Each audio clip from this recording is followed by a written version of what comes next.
Hey everybody, I was not going to get on because actually I was in the middle of watching my stories. I tape my stories just to come down from the day, and I decided to come outside and get on live for a second. I know it's late. However, I kept telling myself that I am going to do this at least 2 to 3 times a day because I have so much in my head that I would like to share. And today I said, no, I'm going to give it a break. Realizing Monday is school. Monday is the start of school. So I'm going to start off with this. Monday is the start of a new year. Parents, parents, parents. And this is for my special needs parents.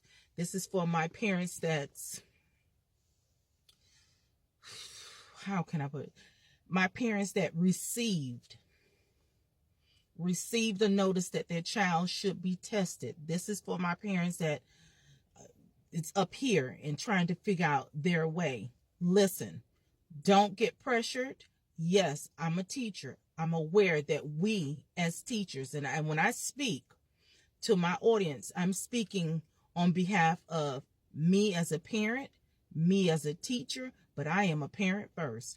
And everyone who knows me knows I love children.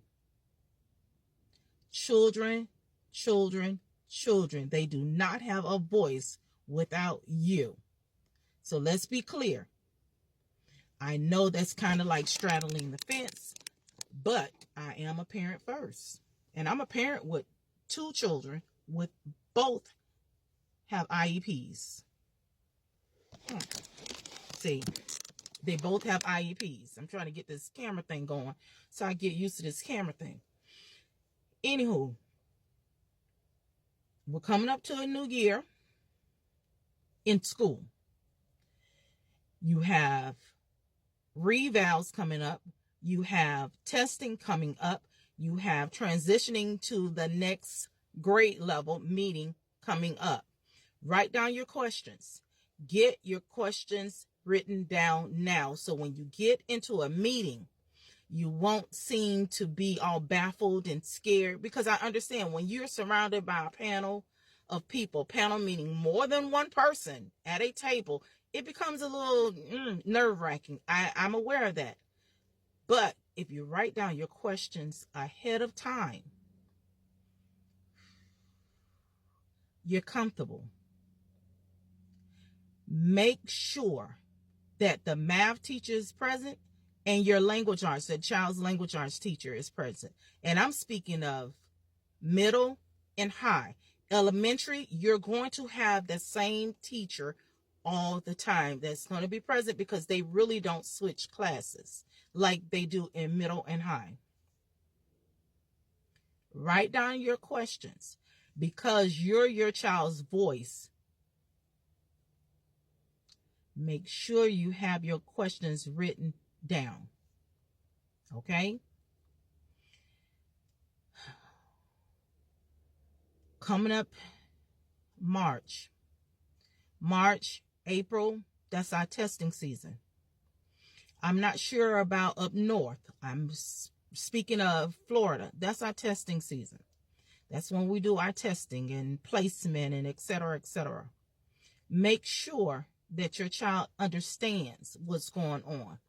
Those that can write, get them writing, because that's a high score. Get them writing. Those that cannot formulate those sentences, but on their IEP, it does say that they can have an alternative, alternate way of expressing themselves. Make use of it. That's why I say to you parents, attend those meetings, because you know your child. If you have some children that are nonverbal but understand, well, on the IEP, it should say my child is nonverbal, but if there is a prompt that says, okay, the dog is loose, is it a stray dog? How can we formulate a sentence explaining that this dog is a stray dog, meaning the dog doesn't have a collar, doesn't have a name. We don't know if it has anyone. Right now, we know that it is stray, meaning it's by itself. It doesn't have a family. It doesn't have a home. How can we write a newspaper ad explaining we found a stray dog, the dog is loose, description, well, we found the dog at the location, etc., etc. The child is taking the test, whether they're nonverbal, vision impaired, hearing impaired. They're taking the test, my babies. So everything that you want the IEP team to know, you need to express that in the meeting. Because if the teacher has to say everything verbally in a monotone, slow it down, everything goes on that IEP. I don't care how big or how small, everything goes on that IEP. And I'm speaking of reading language arts. Math, manipulatives. If they need to have marbles, pennies, sticks, whatever they need to have, it needs to go on the IEP, because see, that IEP is that baby's Bible, and it follows that child. Now, if the child is not in an ESC setting, but in a more general ed population, parents, your child must have an IEP teacher attached to that IEP and in that classroom. A lot of parents don't know it. A lot of parents don't follow up on it. And they end up with a general ed teacher. But that child has to have an IEP ESC teacher in the class. Math, language arts must have 2 teachers there.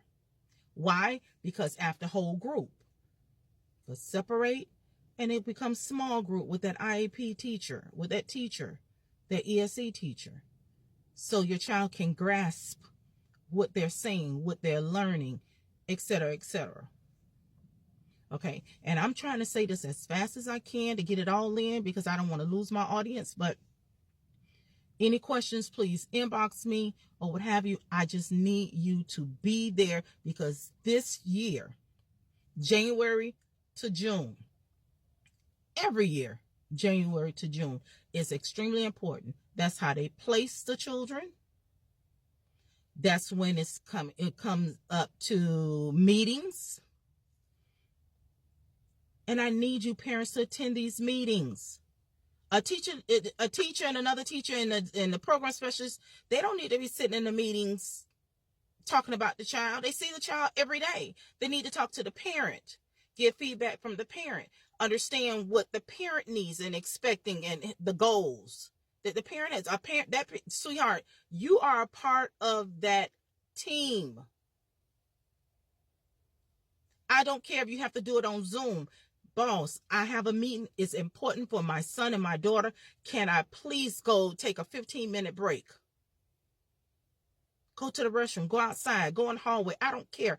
Take that 15-minute break. It's for your child. It's the future of your child. Everyone can learn. Believe me, I've been doing it for 28 years. Everyone can learn. My time seems like it's running out. I love you. I will try to get on all the time. I will try to get on more often, but that just came up. That's just one of my topics. I love you and I mean it. Have a good one, my baby.